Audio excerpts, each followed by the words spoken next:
Hey, what's going on? This is Rad, the host of SOFREP Radio, and I have a very special guest today, one that I've been really working with, trying to get him on the show, and he finally was able to get on. I'm super excited to have Derek Leebaert with me, and he is the author of Unlikely Heroes, which is about the four men specifically, these horsemen that surrounded Franklin Delano Roosevelt during the FDR time when we're talking, World War II is going on, the New Deal is being brought up, democracy is on thin ice.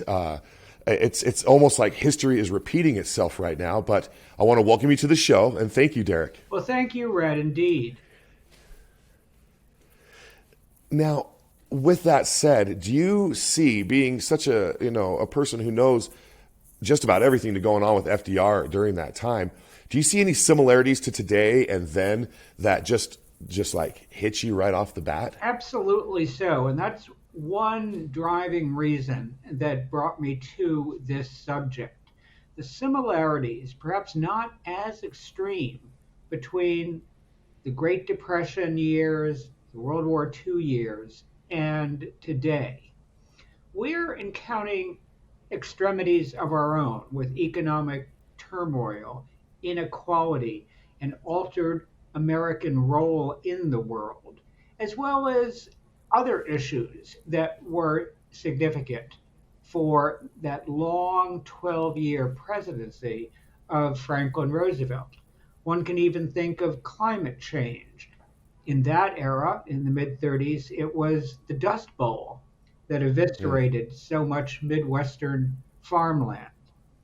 One can think of the challenges of a war in Europe, which we now, at a different level, are encountering again. The need for military preparedness and a severely divided America, certainly during the Depression. We talk about polarization today. It was extraordinarily polarized then, oftentimes between haves and haves nots. So all the extremity of those dozen years, one can indeed extract lessons for today, lessons on leadership, on preparedness, on how we can better unify ourselves.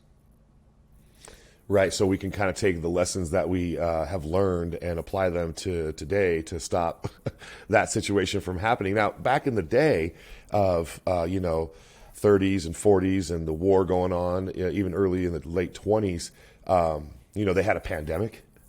They had 1918 with the flu, and then they had the Roaring '20s where they had to recover from the same type of scenarios that we're currently dealing with today. And then you have leadership within of our own, political sphere here that were also sympathizers to, like, they're German Americans, perhaps, or their bloodlines go over to Germany and they're like, we're not so mad that Germany's doing what it's doing. And they're like, wielding power within our Congress and our Senate. What I try to do in all my books is extract lessons for today, particularly lessons on leadership. As you know, a previous book of mine, To Dare and to Conquer, concerned special operations and how special operations, military elites, have altered courses of history over the last 3 millennia. So I regard history as such a rich, entertaining reservoir from which we can extract lessons to apply to our own lives and circumstances. Yeah, exactly. Now, do you feel that today's New Deal is kind of in the same compass as FDR's New Deal? Like, how we're talking about these new deals. It's not just a current new branded bill or proposal, the New Deal. It's based off of like what FDR brought around. Well, you're entirely right. There's a lot of talk in Washington, certainly in the current administration, about a new deal. And in the Oval Office itself hangs the portrait of Franklin Roosevelt. And indeed, the current president is certainly the last president that's likely to be born of the 1930s, of the FDR era. Hmm. Now, the New Deal, by definition, was a vast program of reforms, projects, new institutions. But we have to be careful with what we wish for when we talk about a New Deal. The New Deal also was a reflection of larger than life figures in American politics. Figures like Franklin Roosevelt and his four closest lieutenants, whom I call four, his most intimate associates. And Yes. that would have been Harry Hopkins, who was the de facto Secretary of Public Welfare, Harold Ickes, a phenomenally powerful Secretary of the Interior, Frances Perkins, the first woman to be in a presidential cabinet serving as Secretary of Labor, and Henry Wallace, who ran the biggest government department, which was agriculture, and then who was Hmm. elected vice president in 1940. At the time, during the celebrity crazed 1930s, these were enormous figures. And indeed, by the war, they would become globally recognized. These four are the only individuals who served with FDR at the very top of government from the beginning 90 years ago this weekend, March 4th, 1933, he was inaugurated under the old constitutional calendar until the very end, until he died on April 12th, 1945. At that era, a cabinet official was indeed regarded as a statesman, as a celebrity. Today, we have so many countervailing forces, think tanks, social media, etc. But if you were a cabinet officer in that era, and there were only 10 of them, you were considered part of the president's official family. Oftentimes, there would be 19 guns and salutes when you would go to visiting a city.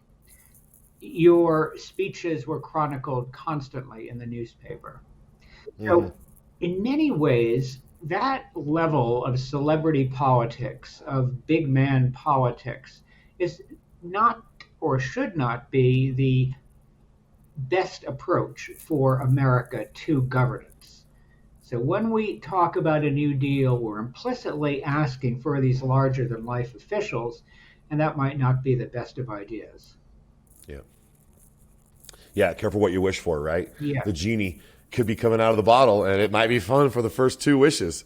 But the ideals of the New Deal itself were very, very American. When we think of the New Deal, it's easy to caricature it as a form of collectivism, or as Republicans then and today would describe it, as a form of socialism. But Hmm. the way that FDR and his four lieutenants saw the New Deal, it was the highest order of individualism in their eyes because it ensured that no American would be without health care, Right. would be prejudiced because of his class or color or national background, that Is this where Social Security came from? Social That. Security, indeed, and this would enable individualism Hmm. and a New Deal for farmers, the Agricultural Compact. So Right. when FDR and his closest associates spoke of the New Deal, it was not simply another brand of collectivism.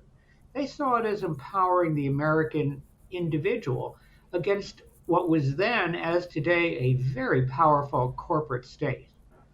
And FDR and his lieutenants would often say there have been so many handouts, so many benefits to big corporations, certainly of that era, Hmm. railroads, mining companies, that now we're going to give the rest of the country a shot. And during the Depression, it was not as easy as saying, oh, pull yourself up by your bootstraps, rugged individualism. This was the first time that the American government acknowledged that it had a role in protecting its vulnerable citizens in peacetime as during war.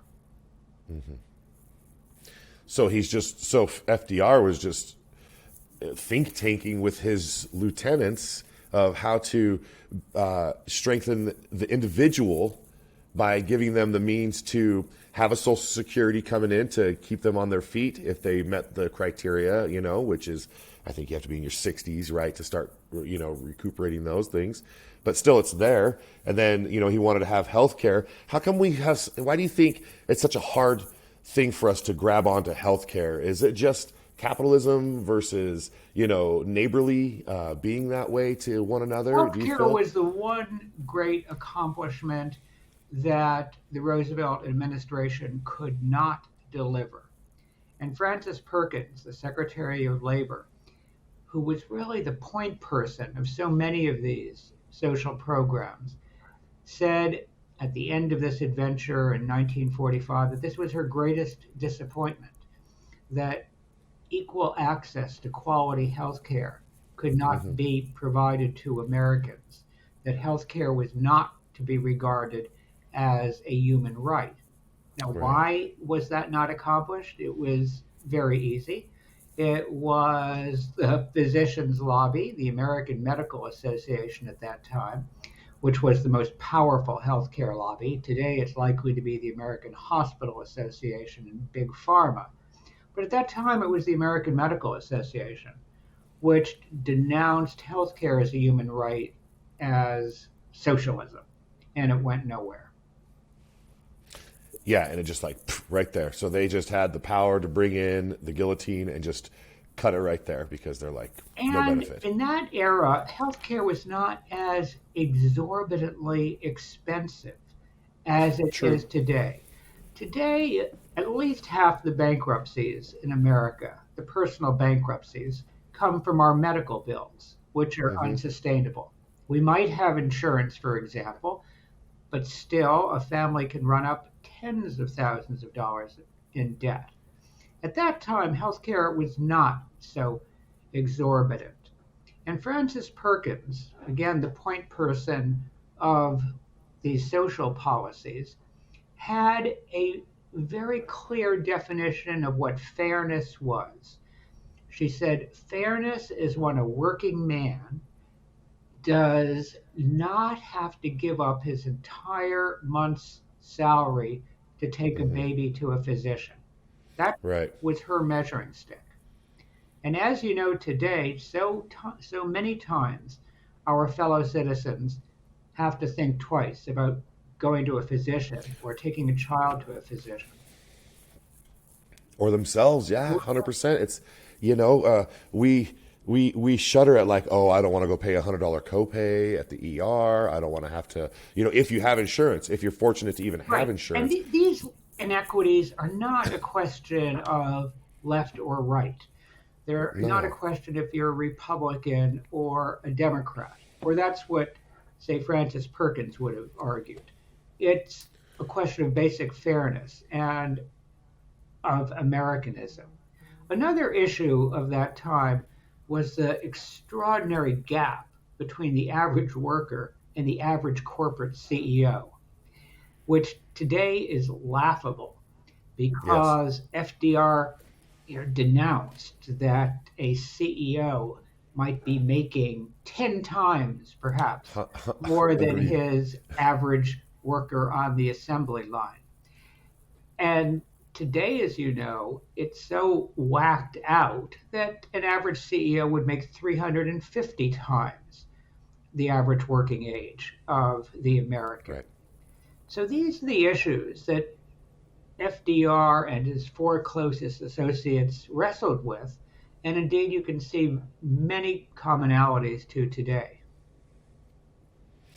Yeah, it's true. I do run my own business, and we have a philosophy, my partner and I, and it's to keep it real, right? So my staff and I, we all work together. We're all in the same thing together. So we all pretty much pull in the same thing together. I do own it. I do put my neck on the line. I do put everything I have in my business in front of me. This is everything I've got. So I'm going to be a little bit more protective, and that comes with a little bit more pay. All right. But it's just a little bit more. It's what you would expect. It's not this 10, 30, 600 times, your manager's salary while you're still like expecting him to do 25 different jobs. Yes.